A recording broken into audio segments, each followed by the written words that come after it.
સાહેબ એક જણો 4 સવારીમાં નીકળ્યો મોટરસાયકલ લઈને, ચાર બેહાડી દીધા. કોકને તો એમ જ છે કે આમાં ઈજી ખબર જ નથી પડતી કયા વાહનમાં આપણે કેટલા બેહાડવાય. આ સકરડામાં જે શાળી ભરાણા હોય, આપણને એમ છે કે આ થર્મોસમાં ગુલોફિયું પડ્યું હોય એમ આમ ભરે ટાટીઓ ઘડીએ તક જાવા ગયો બોલો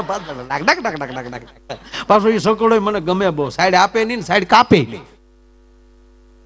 આ સકરડાના બહુ વખાણ કરું ને તો સ્વામીજી ઘણા એમ કે માયાભાઈ પેલા સકરડો આગતા એમ કે હરામ બરોબર. મેં કોઈ દિવસ સકરડો હાક્યો હોય તો મેં વાહનો હાક્યા 100%. હા, ખટારો હાક્યો, બસ હાકી, આઈસર હાકી, ડીસીએમ હાક્યું. હા સ્વામીજી હું ઈનો ઈનો જો તો ખરા. તેથી આખી રાત ગાડી હાંકતો ને જાગતો. અત્યારે એનું ઈ જ કરું છું. કોકને વહેમ હોય છે કે આ ફલાણા ભાઈ આગળ વધી ગયા. નહીં, કોઈ વધતું જ નથી સાહેબ. ખાલી કૃપા થઈ જાય ને એટલે માણસનું નામ આગળ વધી જતું હોય છે, બાકી માણસ તો ત્યાં જ હોય છે. એની કૃપા વધી જાય છે, કોઈની કૃપા આપણી ઉપર થઈ જાય છે. એટલે અમે હમણાં સ્વામીજી વચ્ચે વાત નીકળી, મારે કીધું એમ કે આ દાંત ખૂબ કટાવા પણ અમુક વાત છે અંદરથી નીકળતી હોય. હમણાં અમે ગાડીમાં જતા અમરીશભાઈ બધા અને સ્વામીજી એક વાત થઈ, મને એને પૂછ્યું એક બહુ સારી વાત. મને કે ગીતામાં ભગવાને કીધું ભાઈ કે બધું કરતા હું જ છું. એમાં હિન્દુસ્તાનને તો ગૌરવ લેવા જેવી વાત છે કે સાહેબ હિન્દુસ્તાનનો રાષ્ટ્રીય ગ્રંથ ગીતાજી જયારે બનવા જઈ રહ્યો છે, કેવડી વાત છે. અને હમણાં એક હૈદરાબાદના એક મૌલાના સૈયદ એમણે બહુ સારું નિવેદન આપ્યું. એણે એવું કીધું કે राष्ट्रीय ओनली हिंदुस्तान के लिए ही राष्ट्रीय ग्रंथ बनेगा तो मुझे तो लगता है ये छोटा कद है, उसको तो विश्व ग्रंथ बनना चाहिए. આ એક મૌલાના સૈયદ મૌલાના જો આ નિવેદન આપતા હોય અને એમ કે એ ગ્રંથોમાંથી જ બીજા ધર્મનું એમ કહેવાય જે બીજા કુરાન બાઇબલ એનો થોડો એમાં આધાર નીકળે છે. અને આ ખરેખર આ મૂળ વાત તો એ છે કે જે સમજ્યા નથી ને એ ખોટા કોમવાદ કરે. આ નથી પાકિસ્તાનમાં બોમ્બ બન્યા હતા, હવે કે એમાં ભારતનો હાથ, અમારો હાથ હોય તો હું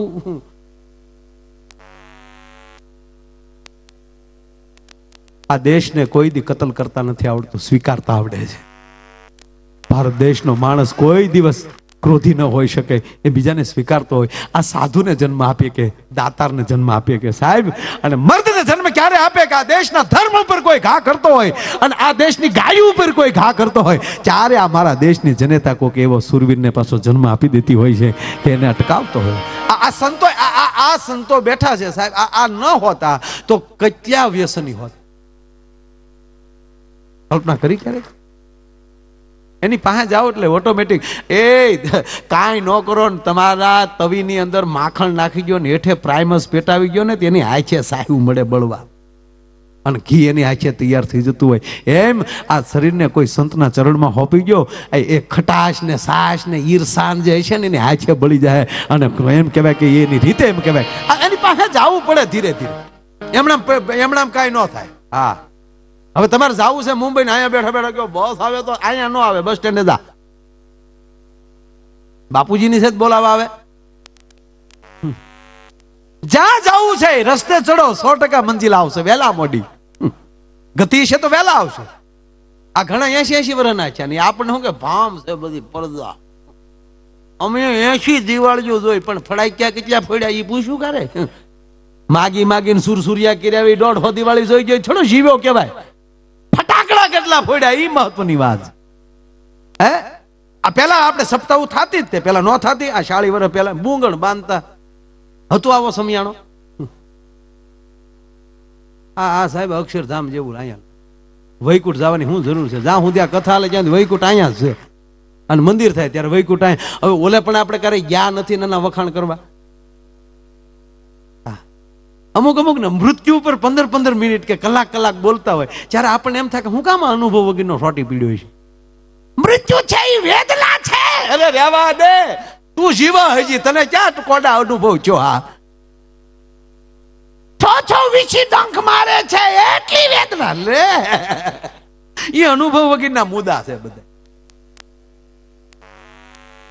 આ સંતો છે આપણે એને વાતો કરે છે અને અનુભવની વાત કરે છે. એ અમુક તો પછી હા ભાઈ જે આમ જે રાયડું નાખતા હોય નકર ભાઈ જ્ઞાનની વાત કરી એમાં રાડ્યું નાખ છાપડી લઈ જાઓ અને રહેવા દે તું. હું તો ટીવી જોતો ને સ્વામીજી બહુ ટીવી જોઈ તો 4-5 બાપુ વળ ખાતા હોય, કોક સિંહું નાખતા હોય, કોક તો વળી બેઠા બેઠા ખાલી આશીર્વાદ જ આપે તોય હાલે. લ્યો તમને અરે સમાજ બહુ સારો છે, જેવું કરો એમ હાલે એમ છે. કાલે બગસરામાં દુકાન નાખી ગયો ને બોર્ડ મારી ગયો બૂસ મરાવવા માટે મળો. હાથ પડે 7 જણા મુંબઈ થી બૂસ મરાવવા આવવાના.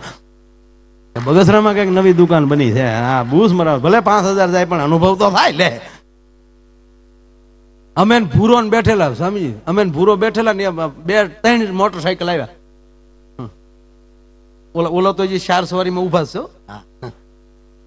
અને ઓલા 3-4 મોટરસાયકલ એક મોટરસાયકલ 4-4 જણા હોઈક્યુ લઈને આવ્યો. ધડ દે એ 12 જણા ઉતરા હોઈક્યુ લઈને. અમે બેઠા હતા ટેસ્ટ આવીને કે હરખો કોણ છે આમાં?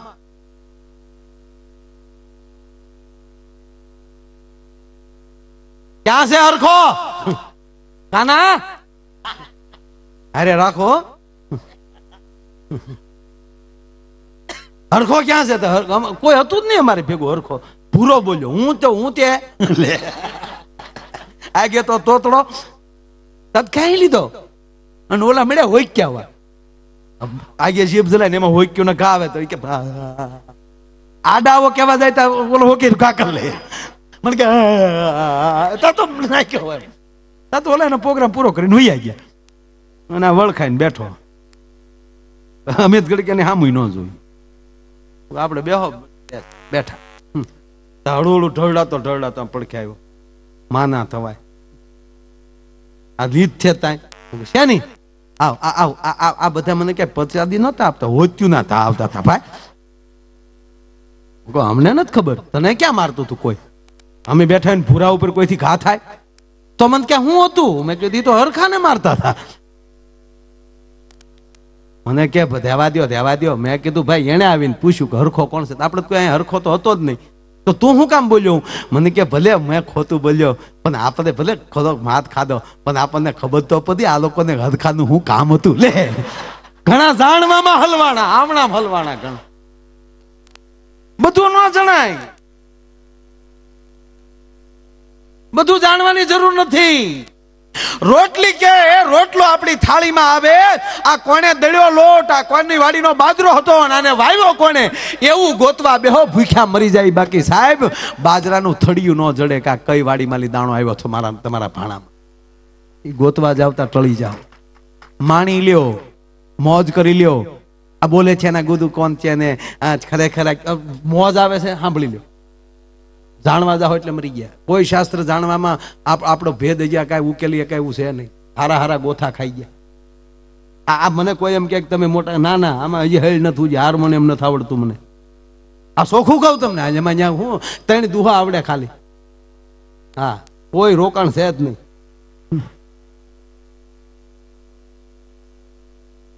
બાકી 80 કલાકના રેકોર્ડિંગ જેના મોઢે હોય સાહેબ, પણ કૃપા થાય ત્યારે કોઈ સાંભળે. આ કૃપા. આ તમારે હામાં બેઠો ન કરો. હું સુરત સુધીની ટીપું મારતો બસ. ચોખ્ખું કહું તમને, બગસરામાં મેં નહીં ભાડા કર્યા હોય ભાઈ. યાદ આવે સ્વામીજી વાત કે ભાઈ મને પૂછતા હતા, ઓલો મોટરસાયકલ વાલાજી સાહેબ ના ત્યાં સુધી કઈ પૂછપરછ કરો એને કરવી હોય. આનંદ જ કહેવાય ને. હજી એક વાત શરૂ થાય તો બીજી ફળા ફૂટે. ઈ વાત હજી પૂરી ન થાય તો પાછો ત્રીજો કોટો ફૂટે. આ અંદરની સાયર લેરું થોડ્યું મુજ ઘટમાં ઘણેર્યું, આ હટરી તટ ન પહોંચ્યું તા તો દૂજી ઉપડ્યું. આ મોજ નકર હૈયા નો સડે. ઘણા નથી કેતા તું ભૂલાઈ દયો, ટાણે ભૂલાય મર્યો. સમયે કા થાય. એટલે વાત મૂળ વાત એ છે કૃપા શું એટલે એ બહુ સારી વાત કરી એને. અને પાછું એક વાત નક્કી છે કે બધાના વિધાતાએ લેખ લખી નાખ્યા છે. વિધાતાના લેખની માથે કોઈ મેઘ ન મારીએ કે એવું પણ, અને સત્ય પણ છે કે વિધાતાના લેખની માથે મેઘ ન લાગે. મેં કીધું હા ભાઈ. તો મને કે માયાભાઈ આ વિધાતાના લેખ તો 6 દિવસે લખાય ને? મેં કીધું હા. અને આપણે 6 દિવસના હોય, 6 વાહાના થયા હોય અને તેથી 6ઠી હોય ને? મેં કીધું હા. તો મને કે 6 વાહાના હતા તેથી જ વિધાતાએ લખી નાખ્યું છે તમે આવું હશે. તો મને કે પછી સદગુરુ ધારવાન, સંતોની પાસે જાવું, દાન દક્ષિણા કરવી, આ કોકને દેવું, એ ઉપાડો શું કામ? મને કે તો છઠ્ઠીને દી લખાઈ ગયો હોય. ત્યારે મેં બહુ નાનો દાખલો દીધો, સાંભળજો, બહુ ઝીણી વાત.